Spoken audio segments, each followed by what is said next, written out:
আসসালামু আলাইকুম। Welcome to soupy kitchen. আজকে বানাবো হেলদি একটি খাবার, গাজরের হালুয়া। গাজরের হালুয়া করার জন্য গাজরটা আমি ভালো করে ছিলে নিয়েছি, নিয়ে জলে ভিজিয়ে রেখেছি। এই গাজরটা একটা গ্রেট করে নেব।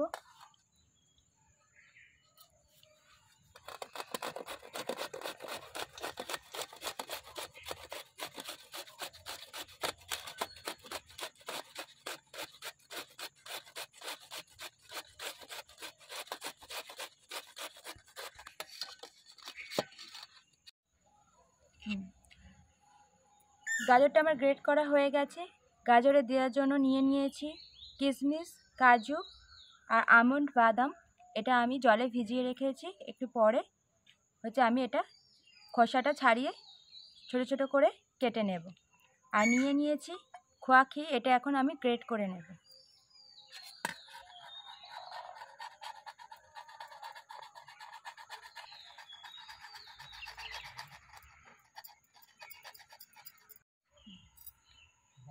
সমস্ত কিছু আমার রেডি করা হয়ে গেছে।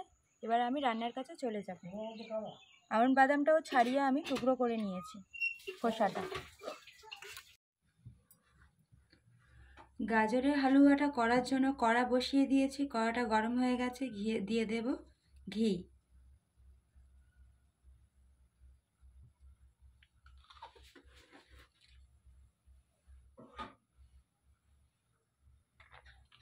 ঘিটা গরম হয়ে গেছে। এবার ড্রাই ফ্রুটগুলো এই ঘিয়েতে একটু ভেজে নেব।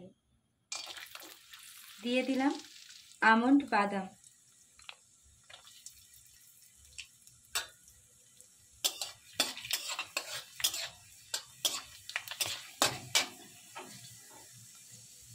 কাজু বাদাম,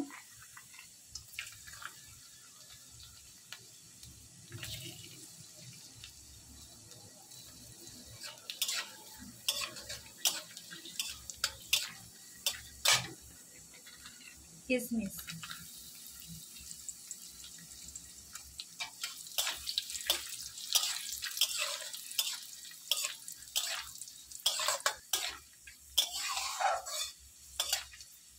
সুন্দর করে ভেজে লাল লাল করে নিয়েছি।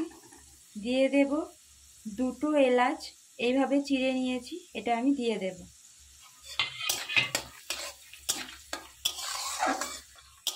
ড্রাই ফ্রুটটা ভালোভাবে আমি ভেজে নিয়েছি। এর উপরেই দিয়ে দেব গ্রেট করা গাজরটা।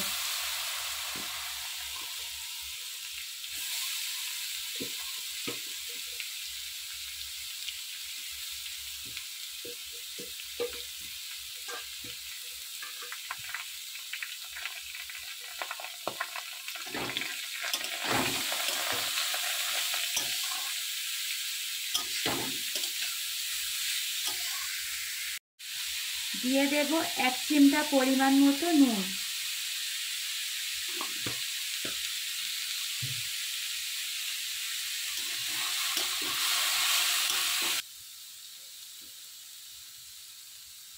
নুনটা দিয়ে নাড়াচাড়া করার পর গাজরটা অনেকটা কমে এসেছে। এবার দিয়ে দেব পরিমাণ মতো চিনি।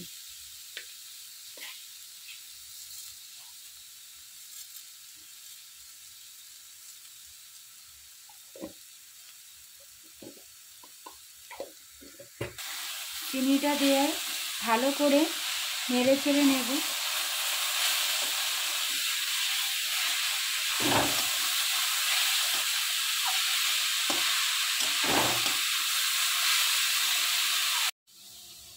দিয়ে দেব ফুটিয়ে রাখা লিকুইড দুধ।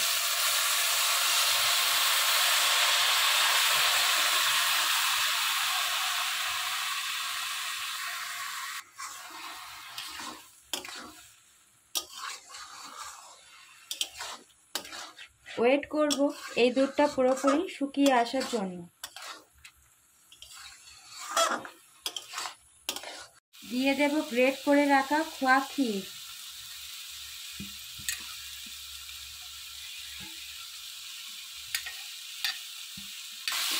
খোয়া ক্ষীরটা দিয়ে সুন্দর করে গাজরটা নেড়ে চেড়ে নেব।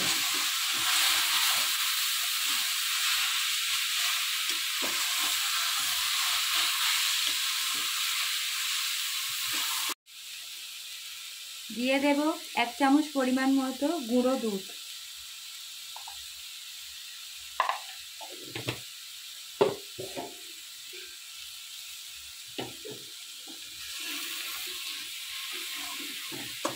বেশ সুন্দর করে নেড়ে ছেড়ে গাজরের হালুয়াটাকে বানিয়ে নেব। দেখুন গাজরের হালুয়াটা এখনই দেখতে কত সুন্দর লাগছে। আর 5 মিনিট মতো এইভাবে রান্না করলে রেডি হয়ে যাবে গাজরের হালুয়া। গাজরের হালুয়াটা আমার হয়ে গেছে, এবার আমি তুলে নেব।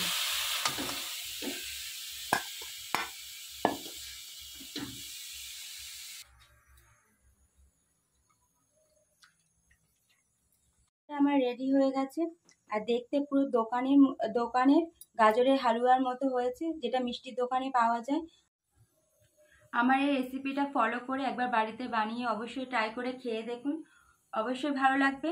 আর এর স্বাদটা হয় পুরো দোকানে যে গাজরের হালুয়া পাওয়া যায়, পুরো সেই রকমই একেবারে। এই গাজরের হালুয়া রেসিপিটা ভালো লেগে থাকলে অবশ্যই সুপি কিচেনকে সাবস্ক্রাইব করে সুপি কিচেনের পাশে থাকবেন। আপনারা সাবস্ক্রাইব করলে আমারও ভিডিও বানাতে ভালো লাগে। আর বেশি কথা না বলে এখানে আমার ভিডিওটা শেষ করছি। টাটা, ভালো থাকবেন, সুস্থ থাকবেন, টাটা।